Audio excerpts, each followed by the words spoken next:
to the Unleash Success Podcast, where we break down the secrets of success to give you real tools and strategies that get real results. And now, here's your host, Corey Corpodian. Welcome back to Unleash Success. If you haven't subscribed to our newsletter yet, just go to unleashsuccess.com, enter your email so you can get all the tools and strategies sent directly to you each and every week. Welcome back to Unleash Success. This is your host, Corey Corpodian. Today, guys, I am stoked to be interviewing Ryan Gottfredson. He is a Ph.D., a mental success coach. He's got a Ph.D. in organizational behavior and human resources from Indiana University. The man is a professor at the College of Business and Economics at California State University, Fullerton, and he's written books about leadership, published articles about leadership, and he's got a new book coming out, Mindset, Success. And what we're going to go in today is we're going to talk about a lot about the different kinds of mindsets that people go through. Why is that stopping us from being successful in business? And really, how to become a great leader. Ryan, I'm so excited for you to be on the show. Thanks for coming on.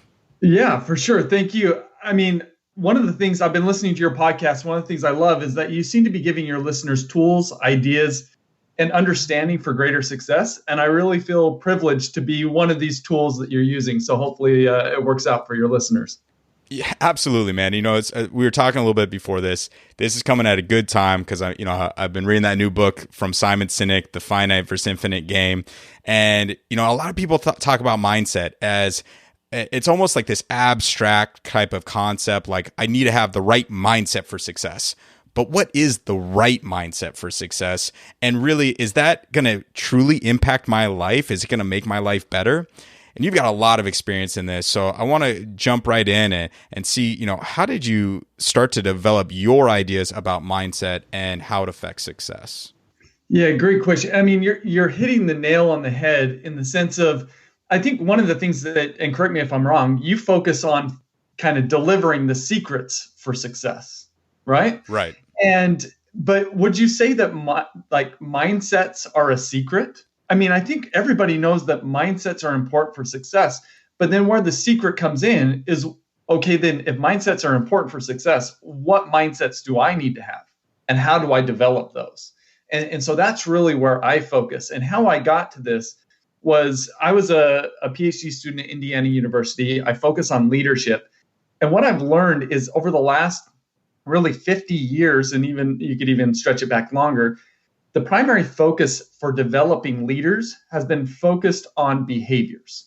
What do you need to do to be effective? So if you jump on Google and say, how do I become a better leader? You're going to get all these articles like, here are the 4 things you need to do. Here are the 6 things you need to do. We're focused on behaviors. But you would probably agree with me, being an effective leader and a positive influence in the lives of others is more than just doing the right things. It's being a certain type of person. So how do we tap into that being element is what initially got me started into the mindset world, because I was trying to figure out how do we tap into that being element, and I came across studies on mindsets. And what I found, and what I now know for sure, is that mindsets are foundational to everything that we do. You see, when we encounter a situation, the success that we have in that situation is based upon the specific cues that we take in from that situation. So one of the things I've heard you talk a lot about is failure. Like, how do you see failure? Do you see failure as something to avoid, or do you see failure as something to learn from and develop from? See, the difference, we know people who see failure as something to avoid, they run from it, or they get so distraught when they experience it. But then there's other people who's just, oh yeah, I failed, I learned, I'm back up and I'm going. The only difference between these two people is their mindsets. So how we see our world shapes how we think, how we learn, and how we behave.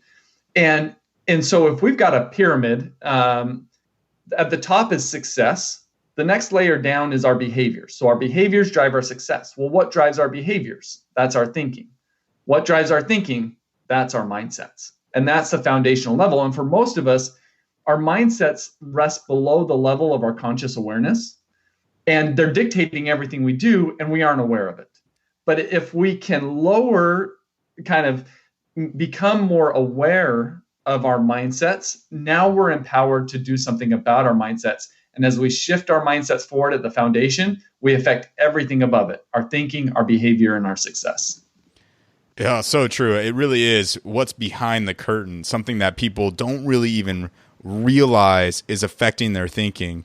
And, I do talk a lot about failure, and it's weird though, like you can have different kinds of mindsets in different scenarios, right? So, one of the things that I did your great mindset assessment, which was really, really cool to go through, learning about the 4 different kinds of mindset groups that you have, and one of them being the fixed versus growth mindset, obviously popularized by the Carol Dweck's book, Mindset, and having that growth mindset. And one thing that I found in life as I continue to go through, like I really felt like I had a growth mindset, but then there were certain areas of life where I had a really fixed mindset.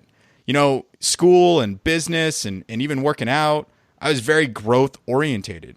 Relationships, very, very fixed for a long time.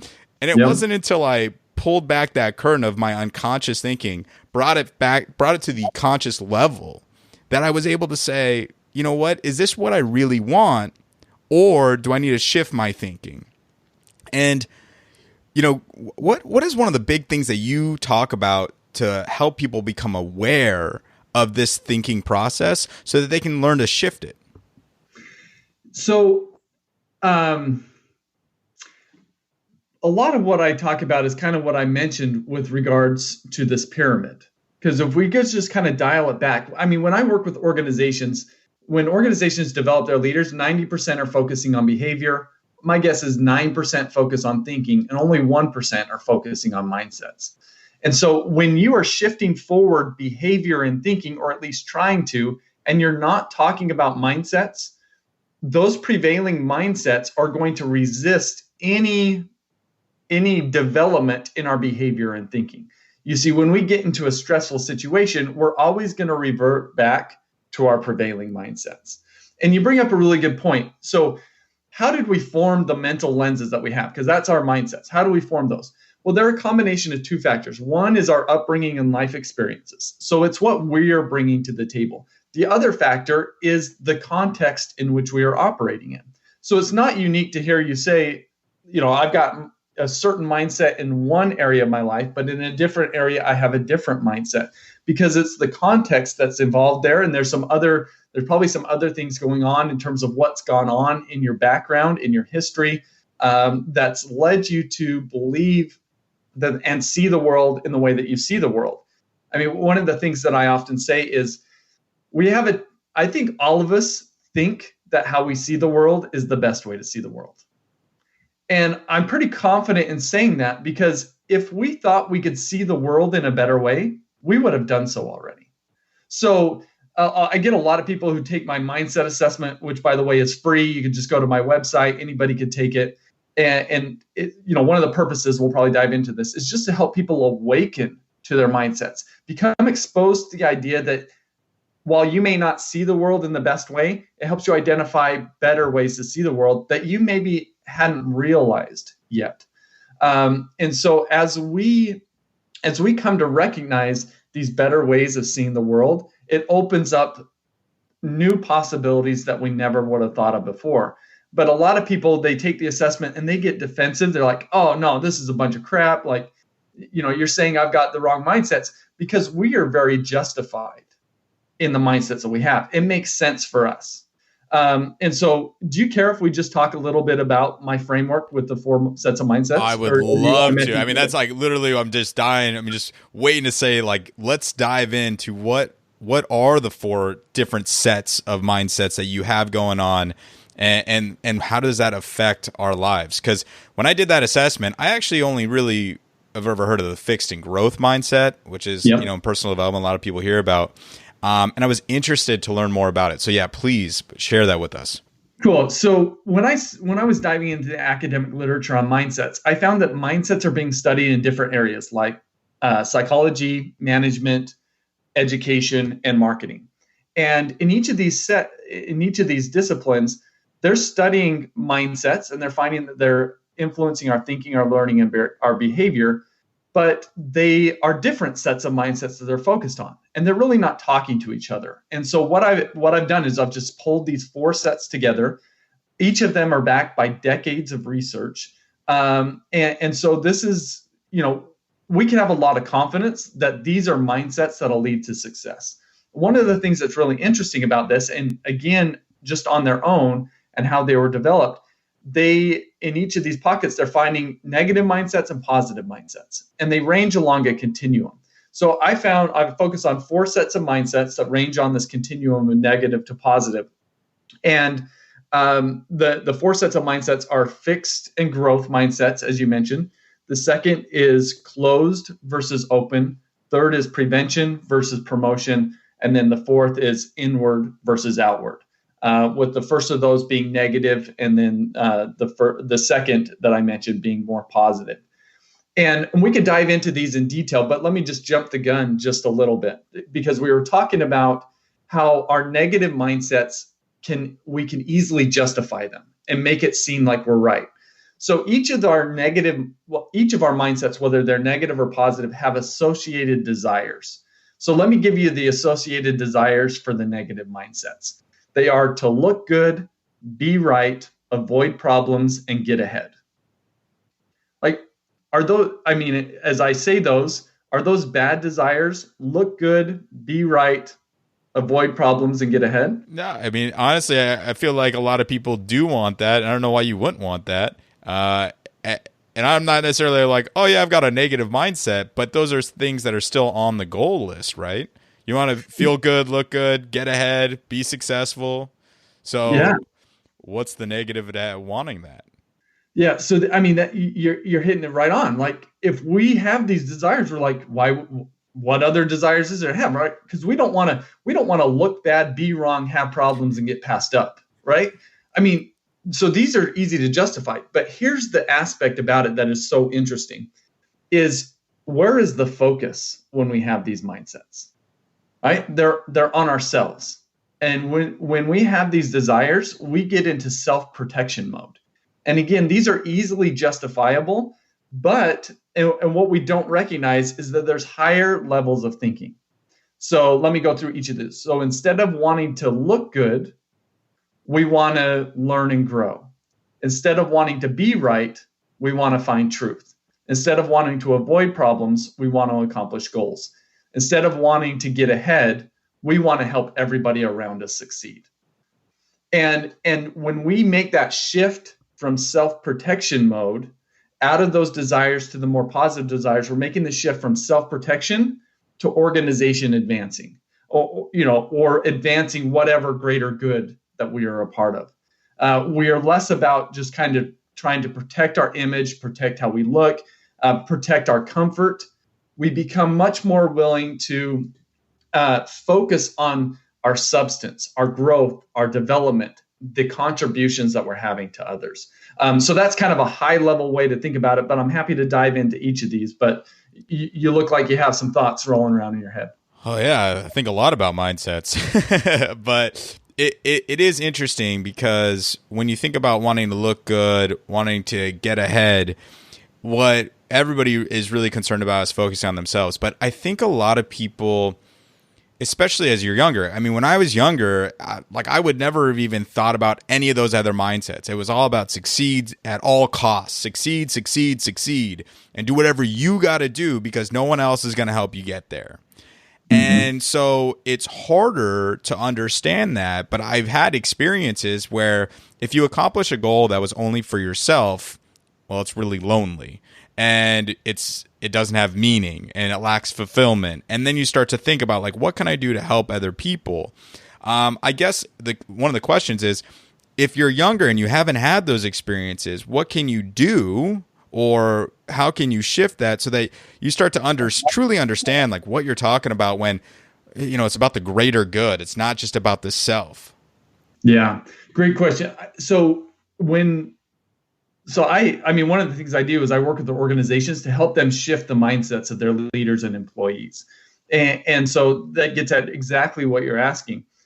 And I think that the best way to think about shifting our mindsets, we got to think about a couple things. One is our mindsets. All they are neural connections in our prefrontal cortex.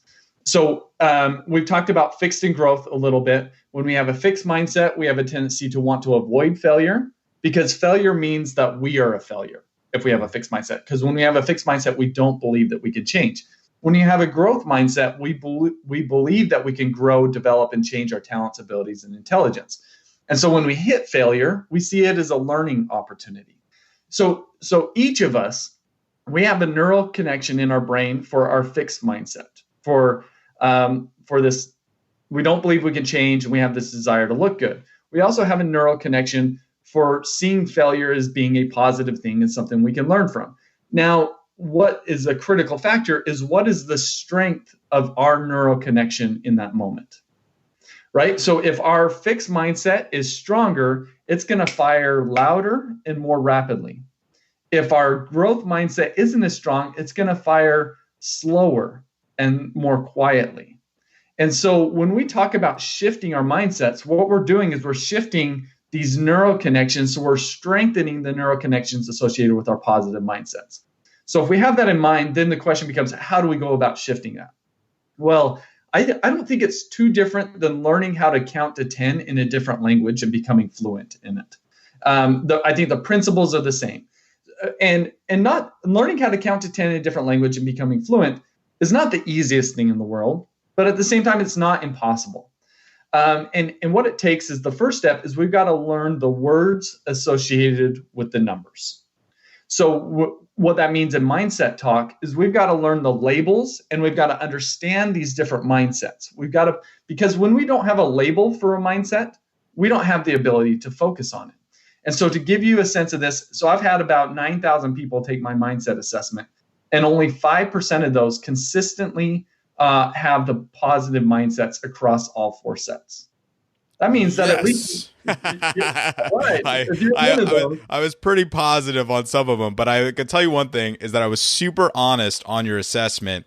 And in some experiences, the inward outward, which we'll get to in a few minutes here, I think I was like a 5.8, on your scale. So I was less of the positive mindset. But like sometimes I feel like I can only depend on myself, and I got to really work hard to myself. And one of the questions, I knew it. I was like, man, this is probably not like the right answer, but this is sometimes how I feel. And I feel like we can shift back and forth, but I feel like that was a nice way to, I was like, oh, right, 5%. I don't know if that's necessarily a good thing, but at the same time, I was trying to be super honest as well. So a few of them did drop down, but it's super interesting that only 5% actually have done this. But is that probably because like they don't even understand that this mindset or this level of thinking, A, even exists, and B, is better for them? Yep. You're right on. I mean, that's what I tell organizations. Like I just did a training with an organization on Tuesday, and they had abysmal mindsets. Like they were really bad compared to most organizations I work with. And what I told them is this is not something that you beat yourself up over, but it is something where you recognize that, look, you probably never given any sort of concerted effort to working at your mindsets. So why should you expect to be great at it? Right? So what your assessment does is it helps you identify your starting place, and it helps you identify the finish line that you're working towards. And once we have that clarity, so that's where this labeling comes in, right? So once we have these labels, now it gives us something to focus on. And now we could practice it. So that's the first thing is we've got to learn the words associated with the numbers, or in other words, we've got to learn the labels and understand these mindsets. Then if we want to become fluent in counting to 10 in a different language, we've just got to practice it on a regular basis. That's 5, 10, 20 minutes a day. And after the course of a month or two, we'll be quite fluent in counting in that language. That's the same thing with regards to our mindsets. It's not any big grand thing that we need to do. It's a bunch of little things that add up that shift our mindsets. I mean, it's just amazing seeing the research on this, because small interventions like watching a 3-minute video will shape somebody's engagement and performance in the workplace for 2 weeks. But then it kind of goes away because we're not supporting it with other things. So if we could stack interventions on top of each other on a regular basis, what we're doing is we're shifting those neural connections within our brain. So at a high level, that's what's going on when we're working on our mindsets. We've got to identify them, and then we've got to essentially just practice them. And it's seems pretty simple, but we just are never going to do it if we don't have those labels. And that's where I think the power of the mindset assessment comes in.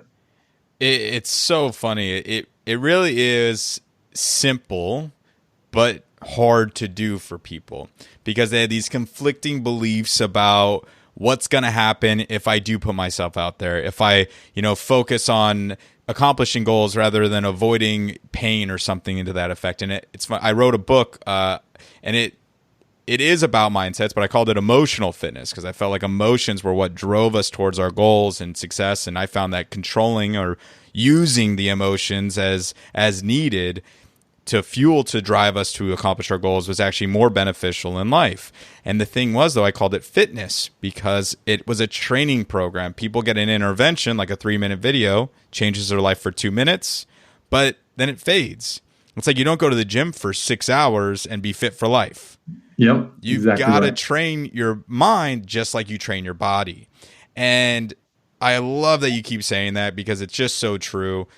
So let's dive in a little bit to the other ones, because I wasn't even really, I've been studying personal development mindsets for years, but that's why I'm so excited to talk to you because I never even heard about these. And yet you've been doing research for years on them. So the first one we already talked about in depth is fixed versus growth. And then there's the open versus closed mentality, which sounds similar, but I know they're different. So can you go into that? Fixed and growth is how we see whether or not we can change as a person. So do we believe that we could change our talents, abilities, and intelligence, or that if we do, that's a growth mindset. If we don't, that's a fixed mindset. So it's our belief around our ability to change. When we have a closed mindset, it's about our mind. And I want us to maybe compare it to a bucket.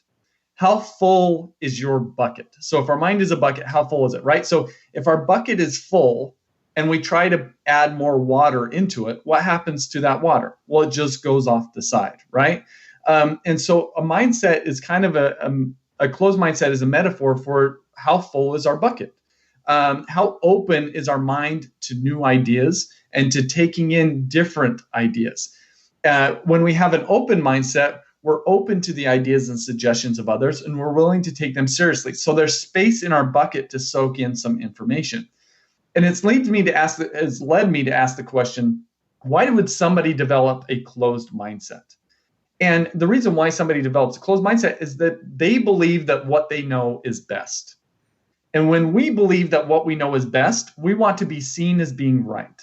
We want to have our perspective validated. We want to be the one providing the answers. We avoid disagreement. We avoid feedback. We see in fact, we probably see disagreement as a threat and get defensive when somebody says something that is contrary to what we think.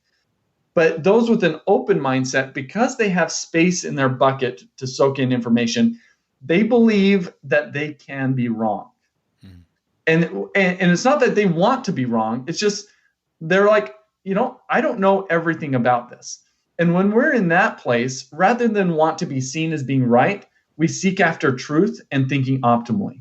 So rather than being the one asking the question or providing the answers, we're the one asking the questions. We seek feedback. We seek new perspectives. We see disagreement as an opportunity to learn.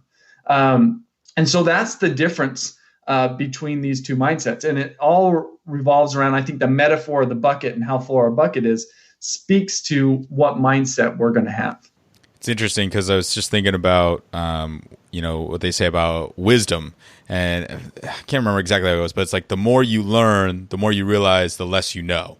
And did I say that right? Yeah, right. Where it's like, as you learn so much about something, you realize you know nothing about it, really. Like you're suddenly aware of the fact that there's so much else out there and that there's so much more to learn.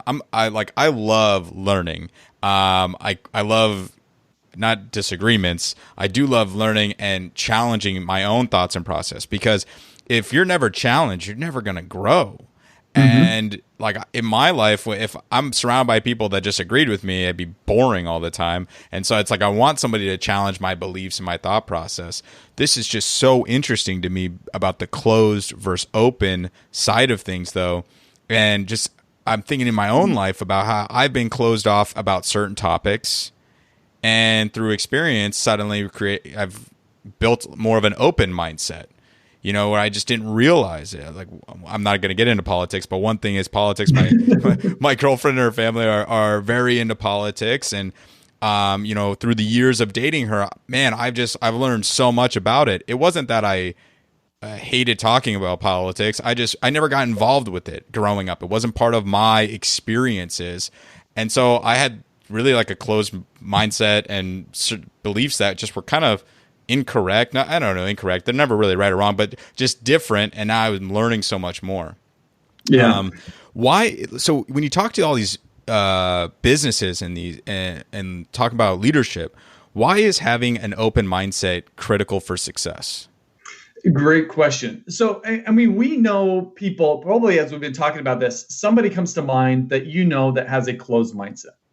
How do we think about them? I mean, generally, people who have a closed mindset, they're unapproachable and off-putting. Their thinking and decision-making is going to become of lower quality because they're not soaking in new information and new ideas. And I don't know about you, but in my professional career, the most frustrating experience is when I've gone to the organization or an organizational leader with an idea for improvement, and they shut it down without even asking about it, right? So the reason why it's so important, an open mindset is so important, is Google has actually found through their research that it drives the number one factor that fuels top performing teams. So Google did a massive study. It's called Project Aristotle.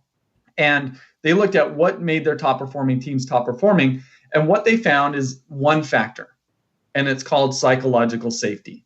So it's the belief that you can speak up and take risk without fear of repercussion.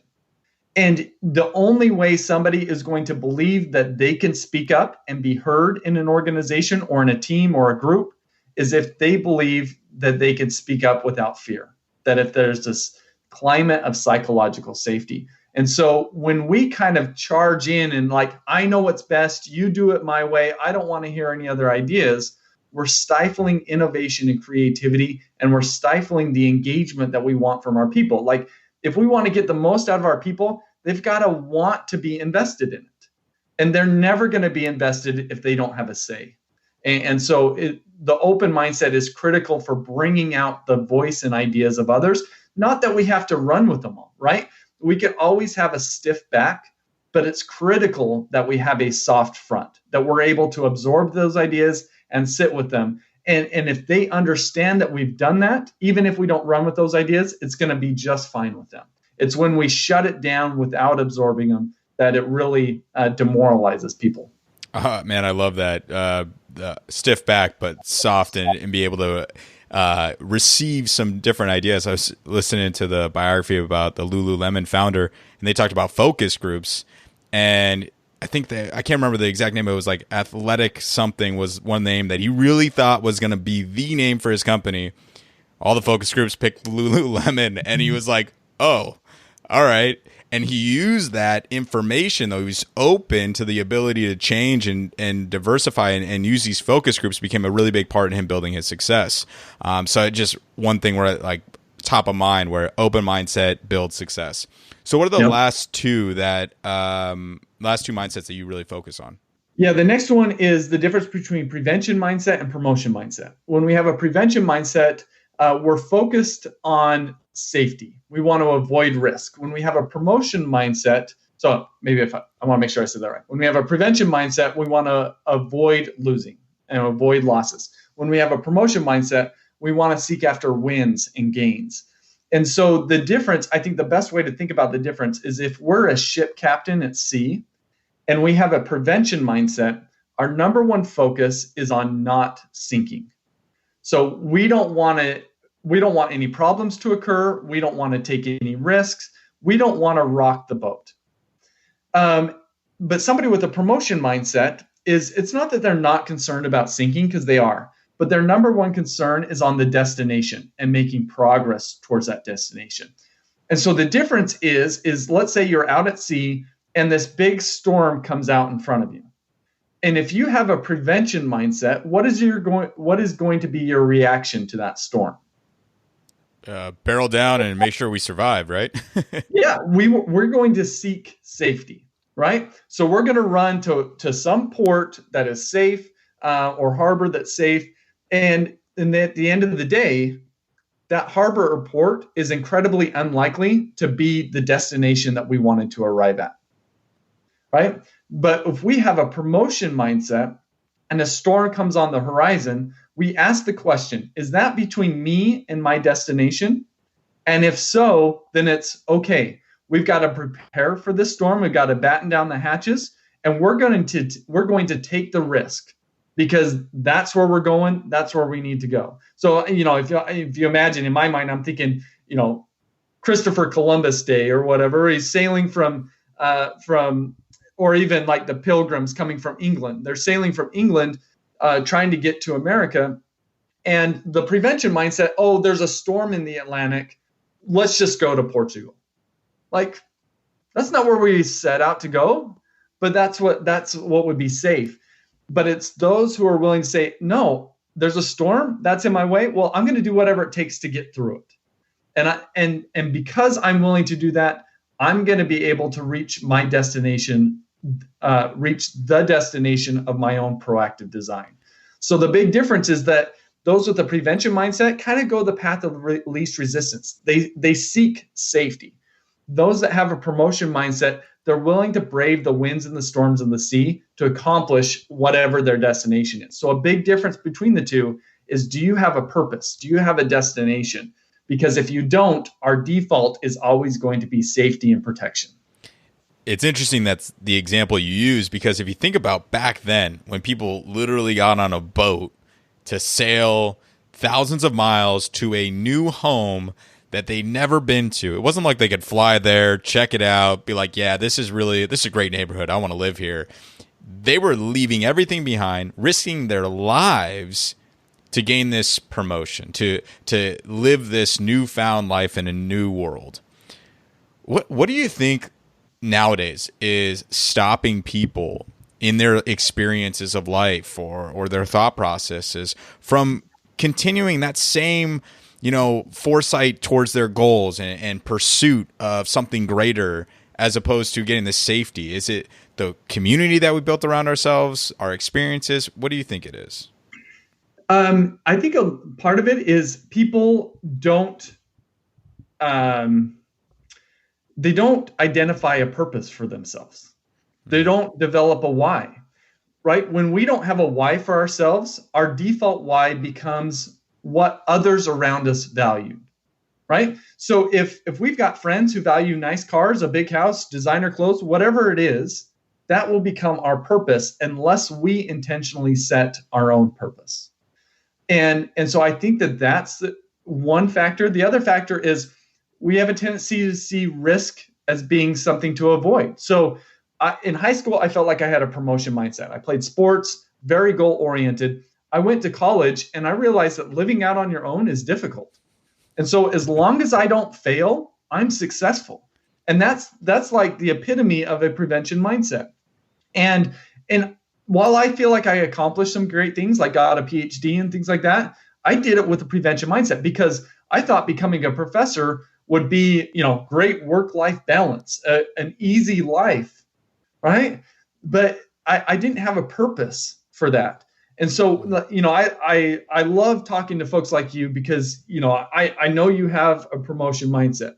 You've got a destination ahead of you. You've got some clear goals and you've got some big ambitions. And you're like, I'm going to do whatever the hell it takes for me to get there, including doing this damn podcast where I have to interview people all the time. It has to be relentless on a weekly basis. I'm investing all sorts of money.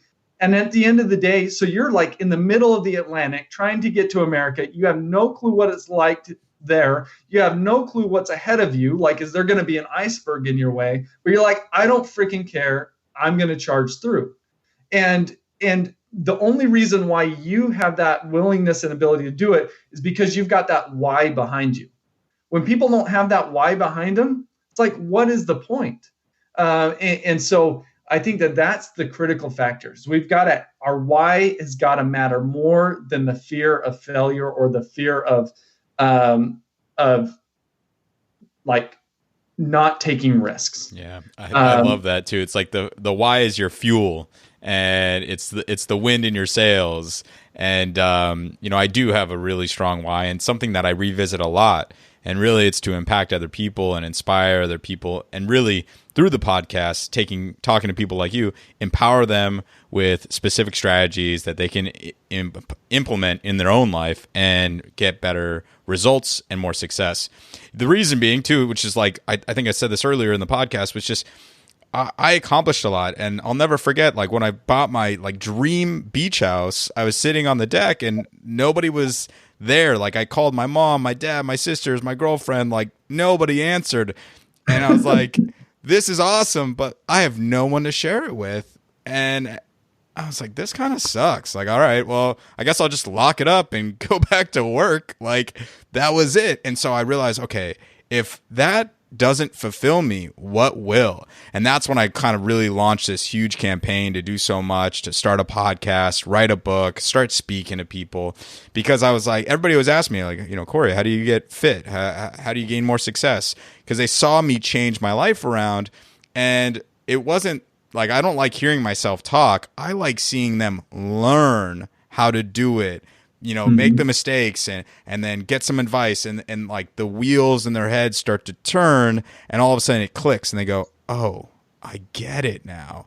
And that one breakthrough can change their entire life significantly. And I've been fortunate enough to have had breakthroughs with people like that, you know, countless times, where I'm just like, man, I'm not even sure if like what I said was really that impactful, but it was the right thing at the right moment, and it helped them. And I was like, that's awesome. You guys rock. So, and it can change the trajectory of your entire life, and people have impacted me that way. And so I just want to keep passing it on. So thank you. So I really appreciate that. And, you know, one of the things about one of my mindsets is I committed to 100 episodes. So we're at like 81. I think this will be like 84, 85. And I'm like, man, that was stupid crazy. It was just like, it's been 2 years. I mean, I'm really, really committed, and I'm sitting in the middle of the Atlantic going, man, can I get some wind? Yep. And luckily I've got that strong why, but sometimes, you know, it is a grind, but that's what it takes to be successful. I think that you got to keep pursuing it.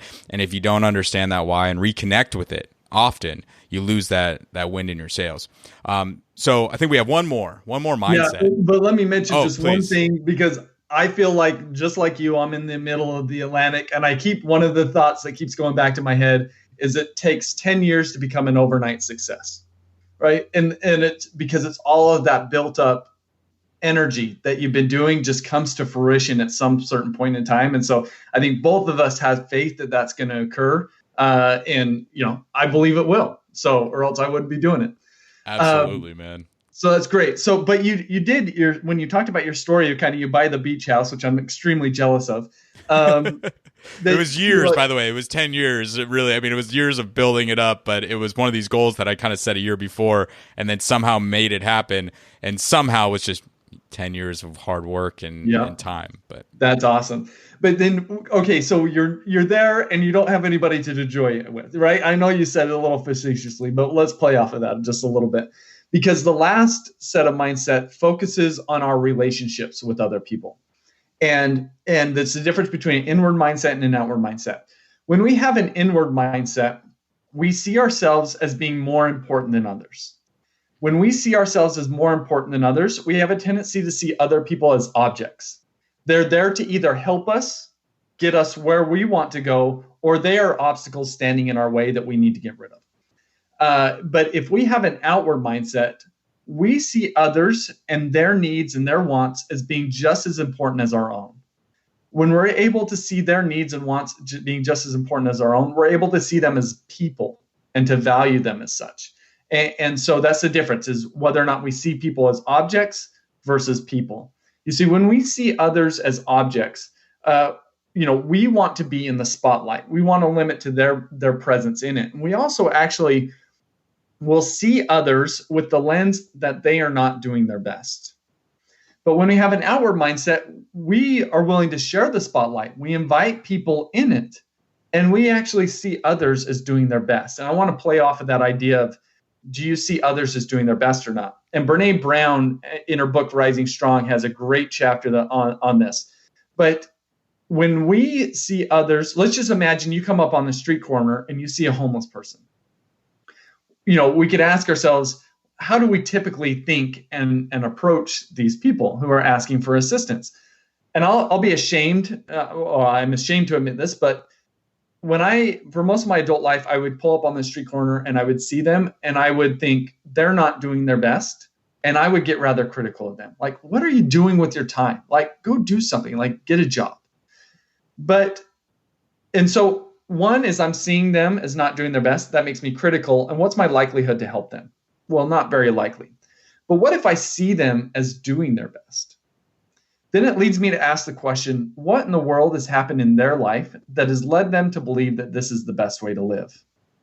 Immediately, I become much more empathetic, and I'm going to be much more likely to navigate that situation in a way that not only improves myself, but improves them as well. And so the reason why I come back to this example, because we're kind of coming full circle on this, is how we see our world around us shapes how we think, how we behave, and how successful we are. And the only difference in these two approaches, whether or not I help them or navigate that situation effectively, is whether or not I see that other person is doing the best that they can. And that taps into this inward versus outward mentality. So the key of this outward mindset is we've got to be able to see others as people and value them as such. Their needs and wants matter just as much as our own. So I really enjoyed this conversation about all the mindsets, truly understanding it, what drives us, and how it's developed. Now, we talked a little bit about going into what leadership is and what it means to be a great leader. How do you become a great leader? And you talked to a lot of different organizations and businesses. How do you use these mindsets to train great leaders in different organizations? Yeah, great question. So usually I'll have leaders take the mindset assessment in advance. And then oftentimes I'm in front of, a group of anywhere from 15 to over 100 at times. And I'll aggregate the results and we'll produce a collective mindset report for the organizations. And it quickly gives us a sense of what is the culture in the organization. Are you focused on looking good or learning and growing? Are you focused on being right or finding truth? Are you focused on avoiding problems or reaching goals? Are you focused on getting ahead, or are you focused about elevating those around you? And we could very quickly we can assess that. And so we could look at this from an organizational perspective. Where do we need some guidance? Where do we need some help? Where do we need some energy? And so we can look at it at the organization level, but then the individuals have their own personal mindset assessment or results that they've got. And so they've got their own dynamics that they've got to work on. So generally that's what I'm doing is I'm helping organizations at a collective level, but then also on the back end is the organization will have me help them develop their individual leaders. So one organization I'm working with is we did the initial presentation, and then on the back end, I'm doing coaching calls with all these different leaders to help them unpackage their own results and give them specific and tailored guidance for them. And so when people take my mindset assessment, they will get, as part of their results, some ideas for things that they can do, these small interventions that they can engage in. And it's going to be a list of books, videos, of little writing exercises or thought experiments. As we regularly do these, we're going to shift our mindsets. Let me give you an example. Can I give you an example for something I've done? So when about 2.5 years ago, I was in this prevention mindset mode, but I was itching for something greater. I just realized I was not where I wanted to be at that point in my life, and I needed something. And I wasn't really realizing that I was looking for something at the moment, but then I was handed a book called The 5-Minute Journal.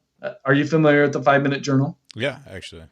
Okay. So the 5-Minute Journal, a guy gives this to me and he says, this will change your life. And I said, you are out of your freaking mind. Like in my mind, I didn't tell him this. I was like, oh yeah, thank you. I'm thinking, you're out of your mind. There's no way that I'm journaling. Like it's just not going to happen.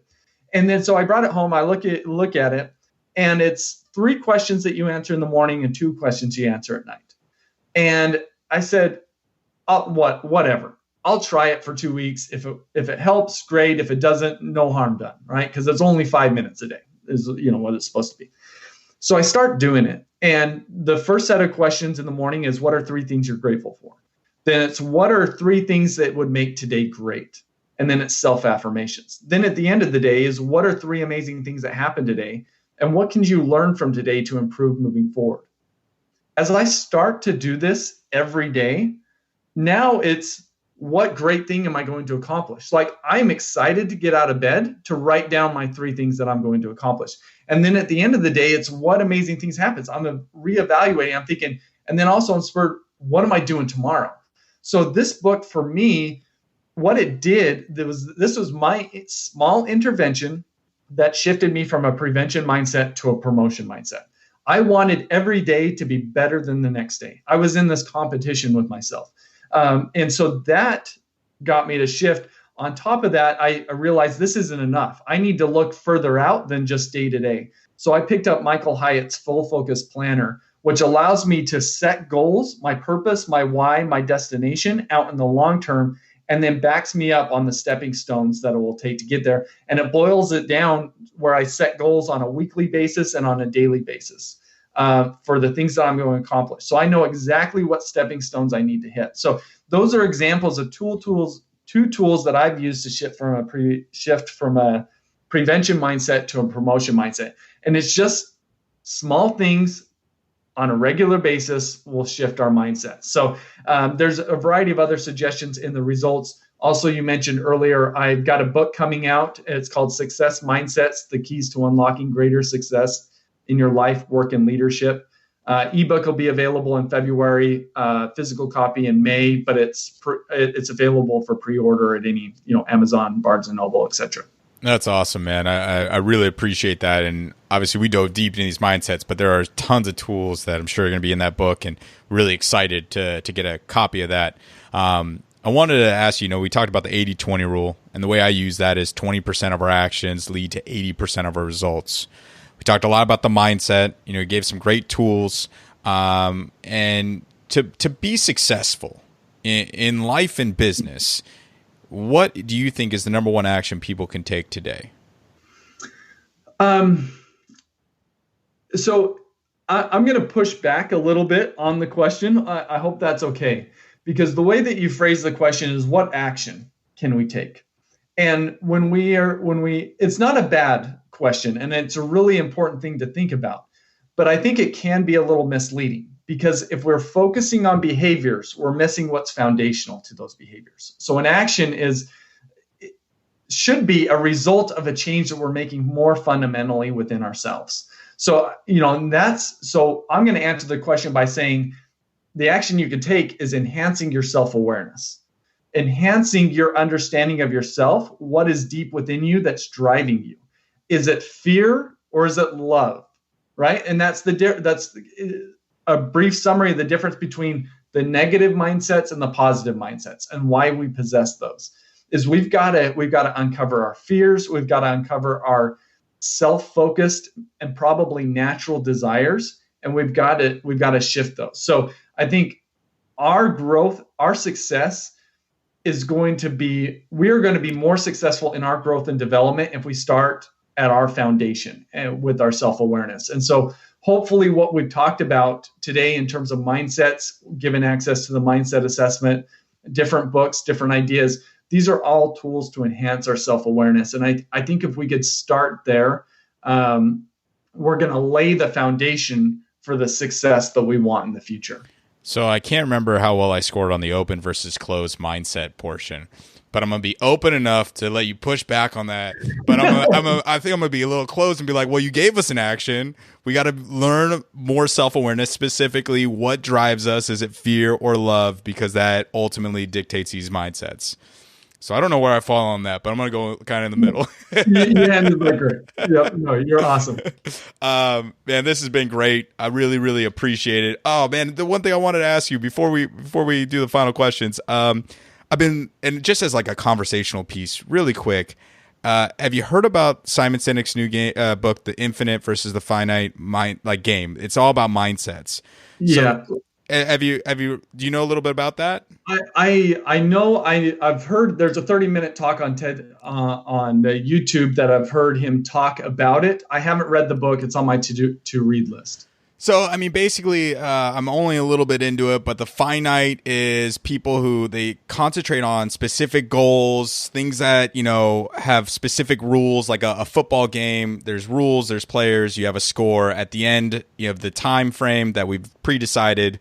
If you have the most points, you win.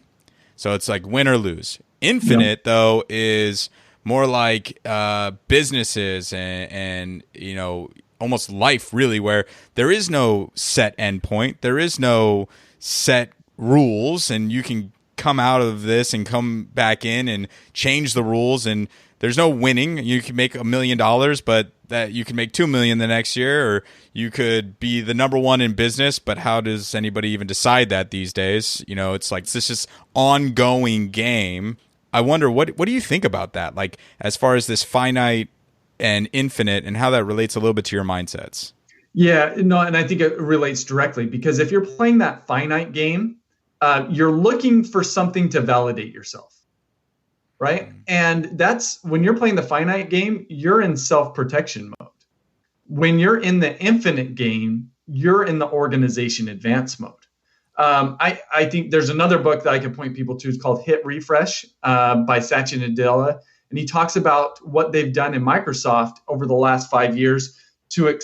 They went from being essentially dead in the water to back up again with one of the largest companies in the world, right on par with Google, Apple, and Amazon. And he is focused on mindsets. That's been the shift that Microsoft has made. And he's in it. We're not trying to be the best. We don't need to look good. We don't need to win awards. We don't need the visual appeal. What we need is the substance underneath. And so when we're playing that finite game, we're looking for that exterior, the pretty exterior. And we're losing focus about what's underneath, really, that substance. And I think another way that I've heard it talk about is it's the difference between a deficit mindset and abundance mindset. A deficit mindset is that you believe the world is a fixed pie and you need to capture as much of that as possible.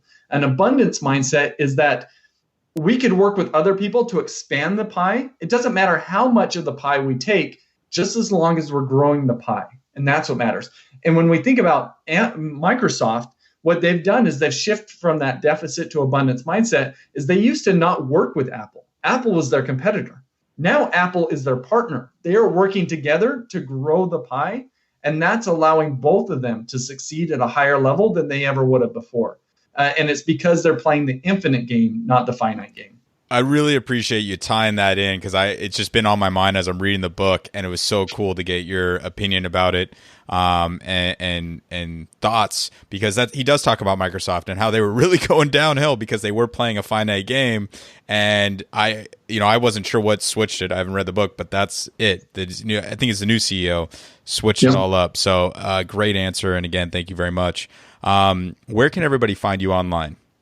Yeah, my website, ryangottfredson.com, and then most active on LinkedIn. Okay, so great. Those are probably the two best places. I'll include both those links in the show notes for everybody. So obviously you are the master of the mindsets of success and teaching this to other people. But for you, what's your next level of success? I feel like I have a very similar mission as you, is to positively influence the lives of others, primarily through helping them awaken to who they are, to their mindsets, and empowering them with that knowledge to be able to reach higher levels of success. So for me, I'm at the point where I feel fortunate to say that I feel like I've been able to help about 10,000 people do that, give or take. And so now it's tens of more thousands. It's to 100,000s, to millions. Who knows where it will go. And really, it isn't about the numbers. It's about those individuals. But at the same time, I know that this material and these ideas have dramatically changed my life, elevated, my level of thriving in the world, let alone my success. And I know it could do the same for others. And so I feel fortunate to have the opportunity to help other people do the same. That's awesome. I definitely have the very similar mission, and I have no doubt you'll be successful in yours. So thanks so much for coming on the show. Yeah, it's great to partner together with somebody on this. We've got that abundance mindset. Absolutely. So thank you. If you enjoyed the show and learned something of value, the one ask that I have is please go subscribe, whether you're on iTunes, Spotify, or YouTube. And if you leave us a 5-star rating or review, that absolutely helps us get our message out there. Each week, I'm going to continue to interview amazing people, and we're going to break down their tools and strategies to help get you real results.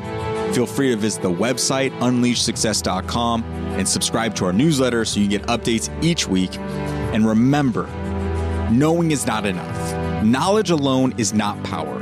Action is. Because action is the only way you're going to get the results you want in life and truly live the life of your dreams. So take some action, subscribe to the podcast today, and get ready to unleash success in you.